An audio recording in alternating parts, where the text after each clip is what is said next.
Hello అండి. ఇప్పుడు మాట్లాడబోయే topic ఏంటి అంటే మహారాష్ట్రలో అసెంబ్లీ ఎన్నికల ప్రిపరేషన్ జరుగుతోంది. ఆ క్రమంలో ఈరోజు నరేంద్ర మోదీ ఒక ర్యాలీని కండక్ట్ చేశారు. ఆ ర్యాలీలో ఆయన చెప్పిన మాట ఏంటి అంటే డ్రగ్స్లో వచ్చిన డబ్బుతో ఎన్నికలు చేస్తున్నారు అనేసి కాంగ్రెస్ని, అక్కడ ఉన్న ఎన్సీపీ అండ్ శివసేన ఉద్ధవ్ ఠాక్రే పార్టీని బేస్ చేసుకుని ఆయన ఒక ఎలిగేషన్ చేశారు.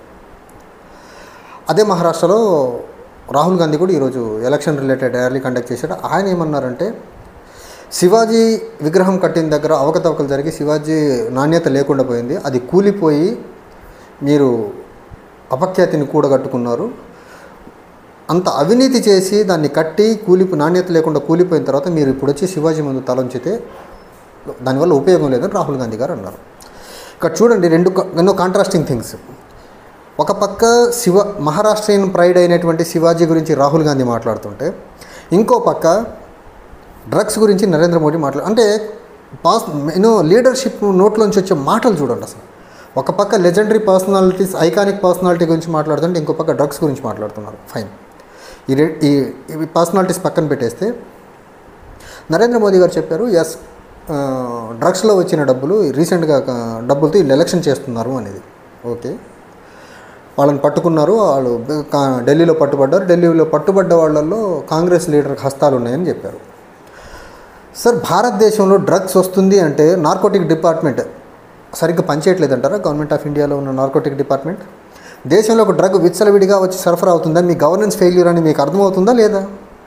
మీరు వేగ్ ఎలిగేషన్ చేసే ముందు మీరే ప్రైమ్ మినిస్టర్ ఆఫ్ ఇండియాగా ఉన్నారని గుర్తుండి చేస్తున్నారా, గుర్తు లేక చేస్తున్నారా ఇలాంటి allegations? First thing. Second thing, అదే గుజరాత్లో ఉన్న ముంద్రా పోర్ట్ను అదానీకి ఇచ్చేసిన తర్వాత ఆ పర్టికులర్ ముంద్రా పోర్ట్ నుంచి టన్నుల కొద్ది డ్రగ్స్, కొకైన్ ఆర్ హెరైన్, రకరకాల డ్రగ్స్ ఇండియాలోకి వస్తున్నాయి, రకరకాల రిపోర్ట్స్ వస్తున్నప్పుడు అక్కడున్న గుజరాత్ ప్రభుత్వం ఏం చేస్తుంది? గవర్నమెంట్ ఆఫ్ ఇండియాకు ఉన్న ప్రధానిగా ఉన్న మీరేం చేస్తున్నారు ఈ డ్రగ్స్ని కట్టడి చేయకుండా? అంటే అపోజిషన్ గెలిచేదానికి దగ్గరగా వెళ్తుంది, గెలుపు తీరాలకు దగ్గరగా చేరువవుతుంది. ప్రజలందరూ అపోజిషన్ని గెలిపించేదానికి కంకణం కట్టుకున్నారు, బీజేపీని తుంగలో తొక్కేదానికి, గుంత తీసి పూర్తి చేసేదానికి సిద్ధమవుతున్నారంటే డ్రగ్స్ అనే ఒక విచిత్రమైన వాదనని తీసుకొస్తారా? నరేంద్ర మోదీ గారు భారతదేశంలో ఎలక్టోరల్ బాండ్ అనే ఒక కార్పొరేట్స్ నుంచి పొలిటికల్ ఫండింగ్ని దండుకునే ఒక ప్రక్రియని పూనుకున్నది మీరే కదా.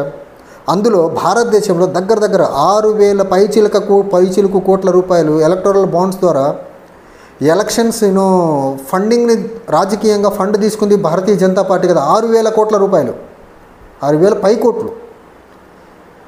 అది ఒక ఆర్గనైజ్డ్ క్రైమ్ కదా, కార్పొరేట్స్ నుంచి మీరు దండుకున్న డబ్బు. మరి దాంతో మీరు ఎలక్షన్ చేసినప్పుడు మిమ్మల్ని ఏమనాలి సార్? కార్పొరేట్ అవినీతి సొమ్ముతో ఎలక్షన్ చేశారని బీజేపీని అనాలి కదా.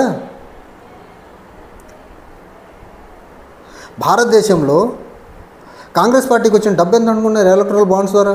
హార్డ్లీ 1,440 కోట్లు. థర్డ్ ప్లేస్లో ఉంది.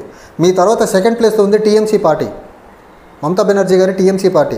అంటే 6,000 కోట్లు ఎక్కడ? 1,500 కోట్లు టీఎంసీకి సమ్వేర్ అండ్ 1,500 కోట్లు వచ్చింది. 6,000 కోట్లు ఎక్కడ? నక్కకు నాగలోకాన్ని అనుకున్నంత డిఫరెన్స్ ఉంది. మీకు వచ్చిన ఎలక్టోరల్ బాండ్స్ ద్వారా వచ్చిన ఫండ్ కానివ్వండి, భారతదేశంలో మిగిలిన అన్ని పార్టీలకు కలిపి కూడా 6,000 కోట్ల రూపాయల ఫండ్ రాలేదు. మరి ఎలక్టోరల్ బాండ్ ద్వారా దండుకున్న డబ్బుతో ఎలక్షన్ చేసే దాన్ని ఏమంటారు?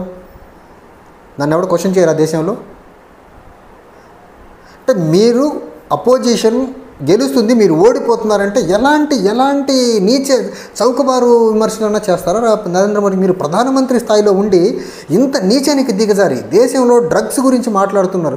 డ్రగ్స్ని కట్టడి చేయాల్సింది రోల్ మోడల్గా, ఎగ్జాంపులరీగా మాట్లాడాల్సిన మీరు ఇంత దిగజారి మాట్లాడుతున్నారంటే ఏమనాలి మిమ్మల్ని అసలు? అంటే ఎస్, మీరు వచ్చిన సంస్థ లాంటిది, అది ఆర్ఎస్ఎస్ అలాంటి కల్చర్నే నేర్పిస్తుంది.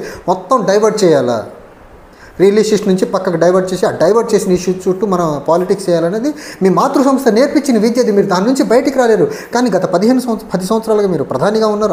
అంతకుముందు 15 సంవత్సరాలు మీరు గుజరాత్ ముఖ్యమంత్రిగా ఉన్నాడు. కొంచెం ఒక స్టేట్స్మెన్షిప్ అలవర్చుకోవాలి కదా. ఇప్పటికీ ఆర్ఎస్ఎస్ ఆ సంఘం యొక్క మైండ్ సెట్టే ఉంటే ఎలా? అదే మనువాద మైండ్ సెట్ ఉంటే ఎలా? చెప్పండి. డ్రగ్స్తో ఎలక్షన్స్ చేస్తున్నారనే దానికి ప్రూఫ్ లేదు. మీరు వేగ్గా ఒక ఎలిగేషన్ చేసేసారు. కానీ ఎలక్టోరల్ బాండ్స్ ద్వారా మీరు డబ్బులు దండుకొని మరీ ఎలక్షన్ చేశారని ప్రూఫ్స్ ఉన్నాయి కదా. సుప్రీంకోర్టుకి election commission of India affidavit ఇచ్చింది కదా, ఎలక్ట్రల్ బాండ్ ద్వారా ఇంత డబ్బు బీజేపీకి వచ్చిందనేది రికార్డెడ్ ప్రూఫ్ ఉంది కదా. మరి దాని మీద మీ సమాధానం ఏంటి? అంటే మీ ఎలక్షన్ ఖర్చులకి మీరు ఏ రూపంగా ఎలా దండుకున్నా భారతదేశంలో అవినీతిని పెంచి పోషించి ఆ పెంచిన అవినీతి నుంచి వచ్చిన డబ్బుతో మీరు ఎలక్ట్రల్ బాండ్ రూపంలో తీసుకొని మీరు ఎన్నిక చేయొచ్చా? కానీ అపోజిషన్ పార్టీకి కొద్దిపాటి డబ్బు వస్తే అది డ్రగ్స్ నుంచి వచ్చిందని అంటారా? ఇంకో మాట మీరేమంటారు, అర్బన్ నక్సల్స్ వీళ్ళకి సంబంధాలు అంటారా?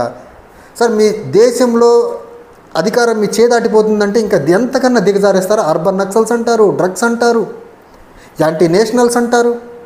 ఎందుకు సార్ దేశంలో ఇప్పటివరకు లేని కొత్త పదాలను ఇంట్రడ్యూస్ చేస్తున్నారు మీరు? అసలు ఇదంతా వల్ల కావట్లేదంటే బహిరంగ సభలో ఏడ్ చేస్తారు.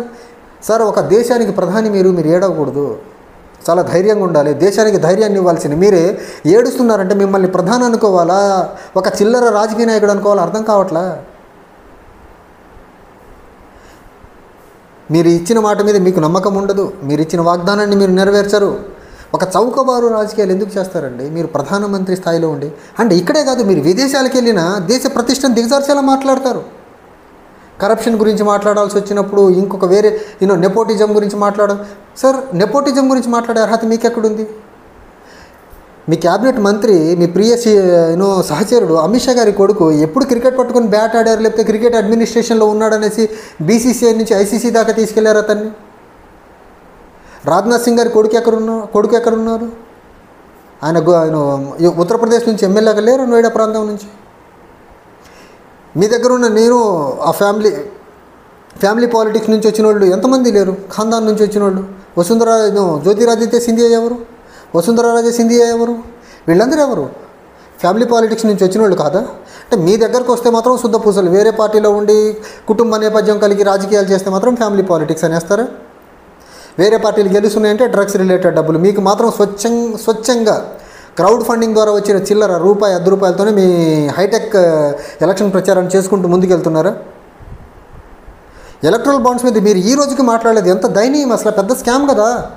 ఇండిపెండెంట్ ఇండియాలో ఎలక్షన్ ఫండింగ్లో ఇంత పెద్ద స్కామ్ అసలు జరిగి ఉండదు. మీరు ఎలక్ట్రల్ బాండ్ ద్వారా చేసిన స్కామ్ ఏదైతే ఉందో ఇండిపెండెంట్ ఇండియాలో ఇప్పటివరకు అంత పెద్ద స్కామ్ జరిగి ఉండదు. దాని మీద మీరు నోరు మీద పరే. రఫేల్ డీల్స్ మీద మీరు నోరు మీద పరే. మీ మిత్రుడు అదానికి దేశంలో ఉన్న పిఎస్యూస్ సంపదను కట్టబెట్టారు కదా, దాని గురించి మీరు నోరు మీద పరే. అదాని దగ్గర నుంచి తీసుకున్న డబ్బుతో మీరు చేసుకున్న ఎలక్షన్ గురించి మాట్లాడరు. అసలు దేశంలో సగానికి పైగా సంపద మీరు అదానికి అంబానీకి కట్టుబెట్టేశారు కదా, వాళ్ళ దగ్గర నుంచి మీరు మీరు ఎలక్షన్కి కావాల్సిన ఫండ్ మొత్తం తీసుకుంటున్నారు కదా, దాని గురించి మాట్లాడరేం మీరు? నిజంగా ఒక ప్రైమ్ మినిస్టర్ స్థాయిని, మీకంటే ముందు మేము ఒక రోల్ మోడల్ ప్రైమ్ మినిస్టర్ని చూసాం, మన్మోహన్ సింగ్ గారిని. పక్కా స్టేట్స్మెన్లో ఉండేవారు. ప్రధాని ఎంత మాట్లాడాలో అంతే మాట్లాడేవారు ఆయన. అని మీరు వచ్చారు, అదేంటో ఆ ప్రధానమంత్రి స్థాయిని దించి కింద పడదోబేశారు తీసుకొచ్చి. కనీసం ఎన్ని సంవత్సరాలు మీరు ప్రధానిగా ఉంటారో తెలియదు, మీ సీట్ బదిలం కాదు, ఎందుకంటే జరుగుతున్న పరిణామాలు మీకు అనుకూలంగా లేవు. ఉన్నన్ని రోజులన్నా గౌరవప్రదంగా ప్రధానమంత్రిలా బిహేవ్ చేస్తే బాగుంటుంది. Thank you.